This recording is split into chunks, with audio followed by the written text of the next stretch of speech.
Hey guys, so in case you haven't heard yet, the hashtag Blue Crew stickers and the AR decals are now available in the store. You can pick them up at the link in the description down below. So lads, I was browsing the internet and I saw CarThrottle do a pretty cool, I saw CarThrottle do a pretty cool video where they showcased, I think it was the best 7 or 8 mods that you can do to your first car. And I thought that was pretty cool, and I wanted to do something similar to that, but a little bit different. I wanted to give my top 10 mods that you can just do to your car, whether it's brand new or old or in between.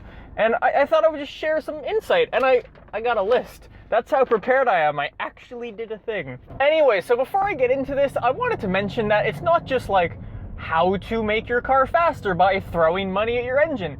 I wanted to get a good mix of just about everything in terms of like engine stuff. I wanted to get things to just make your car better for you, things you can do to make your car go faster around a track, just a bunch of different things. My top 10 basically upgrades, modifications that you can do to your car to sort of improve your experience with it, how fast it can go, and basically things like that. Also, sweet Tesla.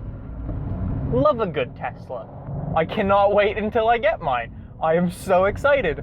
Every time I see one now, I'm like, I'm joining the club, I'm joining the club, I'm joining the club.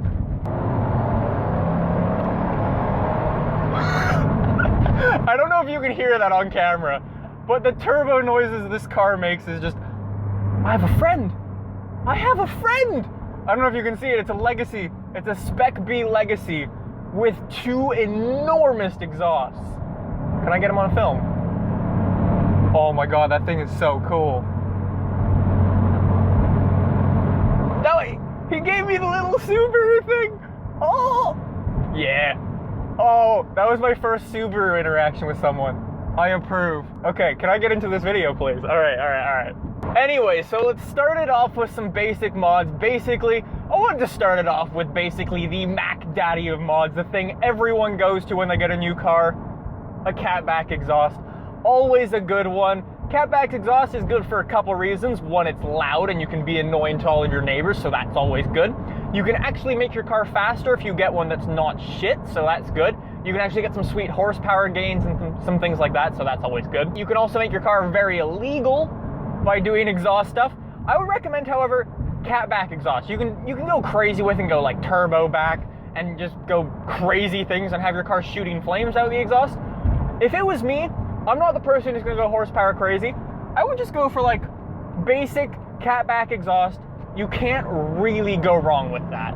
I'm actually in the market for a catback exhaust for this car. This is an STi, in case you couldn't tell by the title.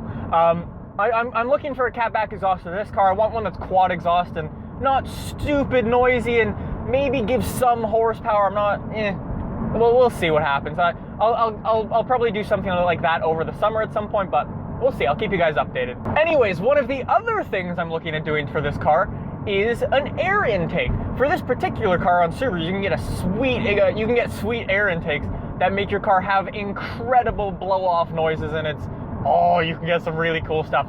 Also, that's not really the point of getting upgrades like this, is to make your car sound cooler, unless you're into that like me. They're mainly to make your car faster. They add horsepower to your car. They make you go faster. They'll improve your track day stuff, but I don't really think that's why the majority of people get them. Anyway, so again, if you get a good air intake like a catback exhaust, you can get some great horsepower stuff. You can get some extra torque and stuff like that. But this is the big one. They're not really in order. Third mod you can do is an ECU tune, basically upgrading your car and tuning your car, getting it professionally tuned. On the R32, my R32, those are the 3 mods that I have that actually add horsepower to it. I have a catback exhaust with some special work done to it to make it noisier, because I'm like that. I have an air intake, and I have an ECU tune. Anyway, so the way it works for Volkswagens, like, I'm not really too familiar with the way Subaru modding works. I sort of need to get into it and do some more research, but anyways, the way it works for Volkswagens is, if you have a GTI and you have a turbo on your car, you toss those 3 things on, you will get some crazy horsepower numbers. You'll probably be, I know from an ECU tune, you get maybe an extra 40 or 50 horsepower out of the turbo. You boost it up to like 17 pounds of boost, I think, which is just insane. That's insane for a stock turbo.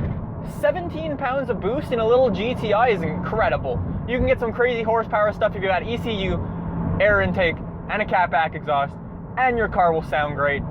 That's like the basic stuff. I'm not, like I said, I'm not the person who's gonna go throwing hundreds of dollar bills at your engine bay to give it a little extra horsepower. If you wanted a faster car, go out and buy a faster car. That's what I would do. Those are probably like the 3 most common, most basic sort of mods you can do to add some sweet horsepower to your car, make it sound a little bit better, get some cool street cred going. I think those are probably the most used ones. Anyways, after that, let's get off the horsepower topic and let's get on to making your car faster around a racetrack. And this one is a triple mod again. 3 ways you can make your car go faster around a racetrack. How can you do that? Well, using your tires. I don't know if it's just me, but I'm the type of person who doesn't like to add horsepower, but I like to add lightness and basically grip. I like my cars to go as fast as possible around corners. That's my big thing. So what does that mean exactly for tuning and modifications? Well, it means tires, brakes, and suspension.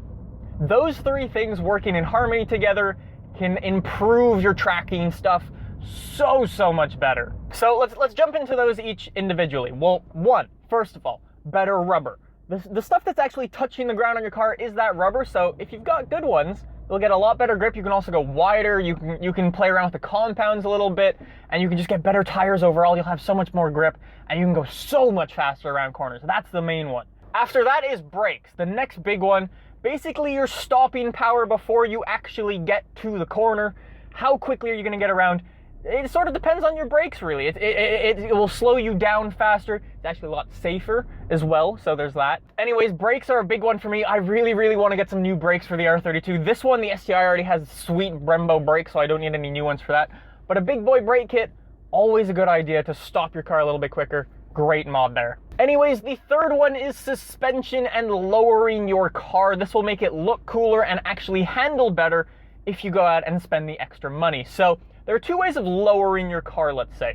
The cheap way is with lowering springs, which is good in a sense because it just sort of does the job. It lowers your car, but it messes around with a lot of the suspension work in your car. Engineering Explained actually did an awesome video about this where he spoke about the entire process and what lowering springs can do to your car. Anyways, that's a great video. I'll link it in the description down below. If you go the expensive route and go with something like coilovers, which cost probably double, maybe triple or quadruple, depending on how crazy your coilovers are, you can get some sweet, you can basically adjust everything. That's actually what I want for this car, because this is my daily driver car.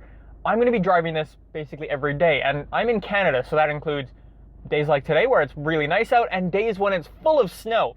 So what I want to do is I want to have my car sitting nice and low for the summer and it looking good, but then for that was a red light.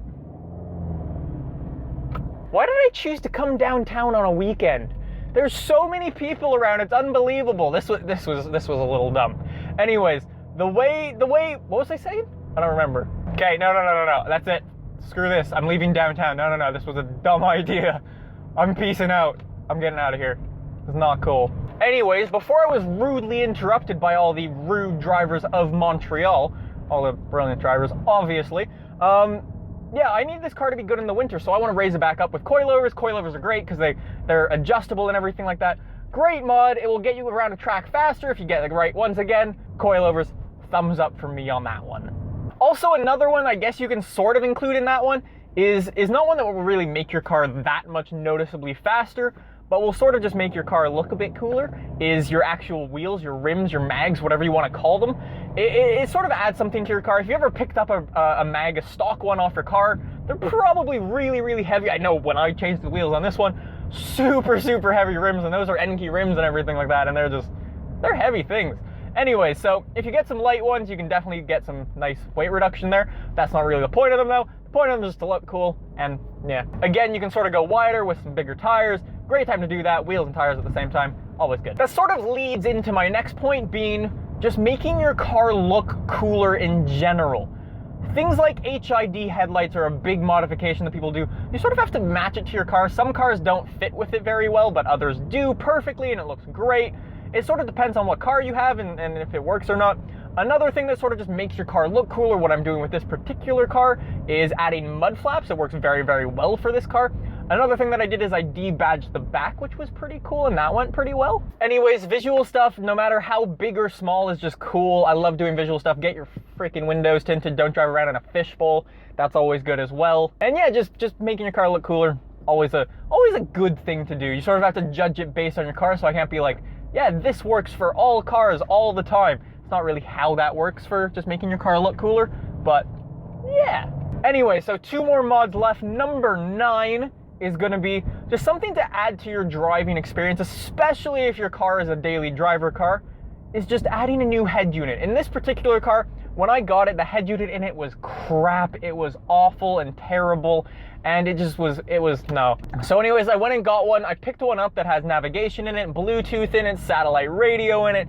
It is fantastic in every single way, and especially if your car is being daily driven, it just adds to your experience when driving. It makes it so much more pleasurable. It's great. Anyway, so my final sort of, I guess you can call them mods at this point, they're not really modifications to your car, is something that you can sort of add that will make your car last a long time. If you plan to keep your car for a very, very long time, what I would recommend is making it sort of last longer in terms of the paint quality and just taking care of your car.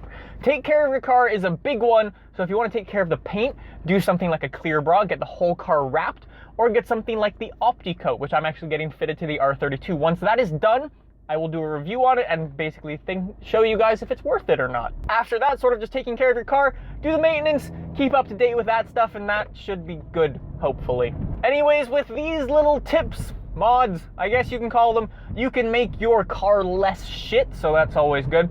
So hopefully you guys enjoyed this video. If you did, let me know in the comments down below, what mods would you guys do to your car? I asked you guys on Twitter, what would you guys do to this car? If you were the owner of my STi, what would be the first mod you do to it? Anyways, guys, let me know what you guys think of videos like this. They're pretty fun to do, so I might try to do them a little bit more often.